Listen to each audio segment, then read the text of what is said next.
За баярлалаа. За ихэнх саналуудаа байнгын орнууд дээр хэлсэн учраас тодорхой 3 зүйл байна. Нэг, ажлын хэсгийн дарга хандаад засгийн газрын энэ бодлого үйл ажиллагааны мөрийн хөтөлбөрийг хөтөлбөрт орж байгаа үг болгон нэр томьёо болгоны цаана ажлууд байгаа. Тэр ажлуудтай уялдсан төсөв байгаа. Түүнийг хэрэгжүүлэх үр дүнгийн зорилт байгаа. Тийм учраас энэ хоёрдмол утгатай үгүүд маш их байна. Хоёрдугаарт гадаад үг хэллэг зарим газар гамгүй орсон зүйлс байгаа. Энэ дээр монгол хэлний зөвлөлөөр бас яг энэ дараагийн хэлцүүлгийн өмнө энэ хөтөлбөрөө бас нэг хянуулвал зүгээр байна гэдэг юм техникийн чанартай санааг хэлж байгаа юм. За хоёрт нь мөнгө сайхан сайд, эрүүл мэндийн сайд руу хандаж хэлж байна, асууж байна. Түрүү учрал сайд хэллээ. Одоо энэ том төсөл хөтөлбөрүүд, мега төсөл хөтөлбөрүүд, энэ төлөвлөж байгаа зүйлүүд маань эцсийн явж нөгөө үндсэн хуулиар олгогдсон эрүүл аюулгүй орчинд иргэн амьдрах эрхийн талаар байгаа.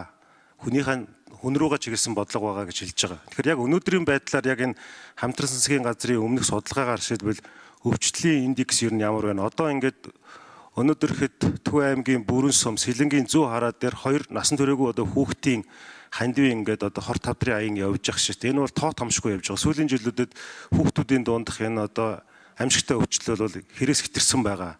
Жилдээ хэдэн сая доллар ширүүл гадагшаага урсч идэв. Тэгэхээр мөнгө сайхан сайдаас асуух гэдэг санаа нь болохоор таны яг эрүүл мэндийн сайдын хувьд энэ хүн амынхаа эрүүл аюулгүй байдлын төлөө яг бодлого чинь энэ засгийн газрын мөрийн хөтөлбөрт бүрэн тусч чадсан уу? Тэр холбогдох төсвүүд нь бүрэн орж чадсан уу? Энэ дээр яг тодорхой санаа оноо байгаа юу гэж асуумаар байна.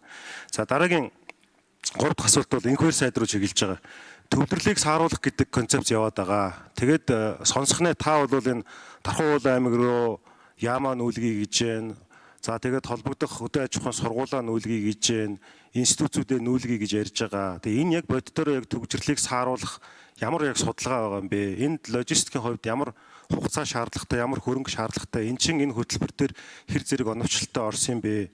Тэр үрчээний инх тайван гэж судлаач залуу бол төвчрлийг сааруулах гэхээс илүүтэйгээр байгаа газар орондоо тэр байгаа хүмүүст нь амьдралынх нь хүрэлцээтэй зүйлийг хэв маягийг нь маш хурдан бодлогын хэмжээнд шинжлэх ёстой гэж шилбэл хэлээд байх жишээ нэ.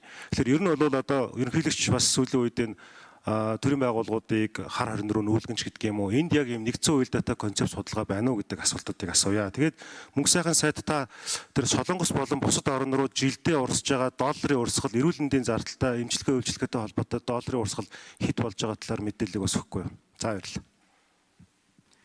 За эхний асуултанд эрүүл мэндийн сайд, мөнгө сайхан сайд хариулъя. Манай улсад бол өвчлөл жил болгон нэмэгдэж байгаа. Үүний шалтгаан бол бид нэр өнгөрсөн хугацаанд илүү их эмнэлгийн тусламж үйлчлэгээ буюу өвдснийхэн дараа эмчлэх бодлого барьж ирснээ уршиг байгаа. Тийм учраас бид нэр цаашдаа яаж ард иргэдэд өвчин тусахгүй байх вэ? Туссан тохиолдолд яаж эрт илрүүлж онцлох вэ? Сургууль суурилсан эрт илрүүлгийн тогтолцоог яаж оновчтой зөв хийх вэ гэдэг бодлого. Дараагийн гол асуудал бол энэ Монголд эмчлэгдэхгүй байгаа өвчлөлийг яаж Монголд эмчлэх вэ гэдэг. Энэ дотор бол хор тавдар нэлээд тэргүүлэх байр суурь эзэлж юм л да. Өнөөдөр Монголд яг хор тавдраар өвчлөлтөд оншин тогтоогдсон 28 мянган хүн байна. Ингээд жилдээ 4500 орчим хүн хор тавдраар буюу нийт нас баралтын 30-аас 35% хор тавдрын улмаас нас баралт эзэлж байна. Тэгэхээр бид нэр цаашдаа энэ хор тавдар дээр энэ үүсгээд байгаа шалтгаан болгон дээр нь бодлогоодыг хэрэгжүүлэх ёстой. Жишээ нь бид нар илэгний хор тавдар гэхэд үүний гол шалтгаан бол Б, С, Д вирусын халдвар, энэ архитектурын асуудлаас гол шалтгаан байна. Тэгэхээр бид нар энэ халдварын дархалтыг бид нар яаж зогсоох ёстой? Ард иргэдээ энэ халдварыг халдвар авсан тохиолдолд хавдар үүсэх эрсдэлтэй гэдгийг ойлгуулж яаж хянах юм бэ? Ходоодны хавдар гэхэд гол шалтгаан бол хеликобактер болон чанаргүй хоол хүнстэй холбоотойгоор ходоодны хавдар үүсэж байна. Тэгэхээр бид нар энэ шалтгаануудыг яаж арилгаж энэ хүнсний чанарыг яаж сайжруулахыг, хеликобактерийн дархалтыг яаж зогсоохын гэдэг бодлогууд чухал байна. Дээрээс нь эдрийг бид нар яаж оновчтой бага зардлаар их илрүүлгийг оншилж чаддаг болох вэ гэдэг бодлого чухал байна. Ингээд дараад нь бид нар өнөөдөр энэ Монголд үүсээд байгаа энэ Монголд эмчлэгдэхгүй байгаа гадагшаа явж эмчлүүлснээсээ болоод үүсээд байгаа энэ ядууралд бид нар хэрхэн яаж өөрчлөлт хийх ёстой юм бэ гэдэг энэ бодлого чухал байна. Энэ дээр бид нар ер нь яамны шинэ бүтцэд ер нь гадагшаа явж эмчлүүлж байгаа урсгалыг зогсоох ийм нэгжүүдийг ер нь шинээр бий болгож ажиллаж байгаа, шинэ мэрэгжилтэн бий болж байгаа. Энэ дээр бид нэр ер нь гол Монголоос гадагшаа явж имжлүүлж байгаа Солонгос, Япон, Турк энтхэг улсуудыг явж имжлүүлж байгаа улсуудыг яаж хяналтандаа байлгаж тусламж үйлчлэгийг нь илүү их ойртуулах вэ гэдэг энэ бодлогын ажлууд маань хийгдэж явж байгаа. Өнөөдрийн байдлаар зөвхөн Солонгос улс руу явж байгаа валютын урсгал ихэд зүгээр Солонгос талаас хийгдсэн судалгаануудыг харахаар 700 орчим тэрбум төгрөгийн урсгал бас эрүүл мэндийн талаас гарж ийна гэдэг ийм тоо баримт судалгаанууд байгаа. Манай талаас хийгдсэн судалгаанууд бол маш их бага гараад байгаа. Бид нар энийг бол яг бодтойгоор энэ тоонуудыг тодорхой болгож энэ дээр дөрвтэй бодтой арга хэмжээ авахын тулд энэ гадаад эмчилүүлэгчдийг дэмжих энэ нэгжийн асуудлыг бид нар тодорхой болгож гол эмчилүүлж байгаа түрүүний хэлсэн. За Бүх сайхан сайдын 2 дахь хэсэг нь болохоор та энэхэр сайдаас асуугаад байна уу? Эрдэнэлт гүшнэ. За энэхэр сайдаас. За тэгээд араас нь тодруулчаар эрдэнэлт гүшнэ. За мөрийн хөтөлбөрт хүн сүдэн аж ахуйн яам болон салбар байгууллагуудыг орон нутаг шилжүүлэх ийм зорилт тавигдсан байгаа. Үнэхээр төвлөрөл өөрөө Монгол улсын их том сорилт болоод байгаа. Тэгээ төвлөрлийг сааруулахын тулд хөдөөгийн хөгжлийн асуудал нэгдүгээр тавигдах ёстой. Тэнд хүн ажиллах, амьдрах, орлоготой байх тэр болцоог хангах ёстой. Нийс Улаанбаатарт төвлөрлийг сааруулах гол боломж нь бол төвийн бүс байгаа. Дархан, Сэлэнг, Төв аймаг.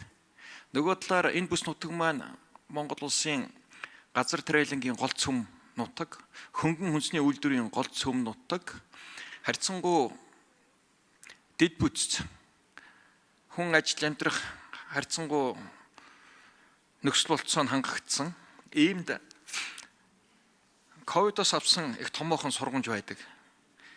Хэрвээ ковидын цар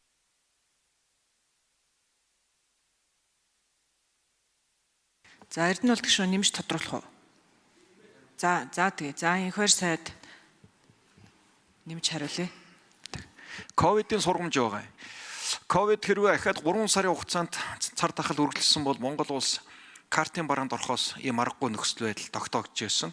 Иймд яаралтайгаар хүнсний аюулгүй байдлыг хангахын тулд энэ хөдөө аж ахуйн эрчимцэн бүсүүдийг яаралтай хөгжүүлэх, түүн дээрээ тулгуурласан хөнгөн хүнсний үйлдвэрийн салбарыг яаралтай босгож ирэх нь Монгол улсын хойшлуулгүй зорилт байгаа.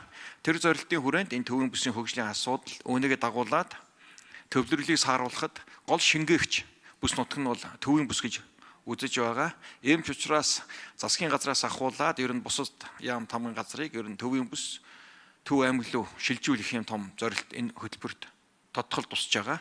Тэгээ эхний улс төрийн шийдэл, эхний мөс зүсэлт хүн сүдэн аж ахуйн яам хийж Дархан Сэлэнгийн бүс нутагт шилжин ажиллахад бол бид бэлэн байгаа. Мөнх сайхан сайдаас би яг товчхон дахиад асуухад шүү дээ. Таны яг бодож байгаа зүйлүүд, таны яг төлөвлөж байгаа зүйлүүд бол Монголын ард түмний амь нас, эрүүл мэнд, хувь тавилантай шууд холбоотой сэдв байхгүй. Тийм учраас яг таны ингээд бодоод байгаа зүйлүүд чинь яг энэ хөтөлбөрт бүрэн тус чадсан уу? Гол нь нөгөө багаж төхөөрөмжтэй та өөрөө мэдсэлч хүн яг ингээд бүх юм чинь бэлэн байж явна шүү дээ. Яг энэ хөтөлбөрт хангалттай тус чадсан уу? Хэрвээ тусч чадаагүй зүйлүүд байгаа бол одоо л хэлж авахгүй бол чи ингээд нэг батгадаа цаашаага явчихна шүү дээ. Тэгэхээр энийгээ та илэрхийлээрэ гэдэг хэлэх гээд байгаа. Хоёрдугаарт инквайр сайттай холбоотойгоор тэр тодруулаад дахиад нэг юм асуухт энэ дээр бас арай өөр хүн хариулж магадгүй. Шин 100 мод гээд ингээд яваад байдаг. Манай энэ Төв аймгийн төв чи ер нь аймгийн төв хэвээрээ байх юм уу? Эсвэл бол хотын тэлтээс болоод манай Төв аймгийн төв байхгүй болчих юм биш үү гэдэг хүмүүсийн юм асуулт яваад байгаа. Энэ дээр нэг тодорхой хариулт өгчихгүй. Баярлалаа. За Мөнх сайхан сайд нэмж хариулъя. За энэ үйл ажиллагааны хөтөлбөрт бол ер нь тусах ёстой зүйлүүд үндсэн том агуулгаараа бол тусчихсан байгаа гэж хэлж ойлгож болно. Гэхдээ манай эрүүл мэндийн салбарын нийт санхүүжилтийг ярих юм бол өнөөдөр дотоодын нийт бүтээгдэхүүний 2.8 орчим хувийг эрүүл мэндийн салбарт зарцуулж байгаа. Тэгэхээр цаашдын төсвийн ер нь дотоодын нийт бүтээгдэхүүний 6-аас доошгүй хувийг эрүүл мэндийн салбарт зарцуулж ээж бидний өнөөдрийн энэ яриад байгаа энэ тулгымцсан асуудлууд маань шийдэгдэх боломж бүрднэ. Олон улсын дунд чинь бол доотлон 6 байдаг. Тэгэхээр өнөөдрийн энэ байгаа 2.8-ыг бид нэр 6 руу аваачиж эрүүл мэндийн тусламж үйлчилгээ заад өвчтний сэргээлттэй ажлууд маань одоо их үр өгөөчтэй хийгдэх ийм боломжууд байгаа гэж харж байгаа.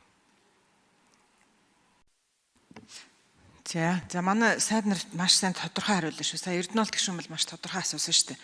Яг хэдэн төгрөг гадаад дэмжлэгэнд зарцуулаад байна вэ?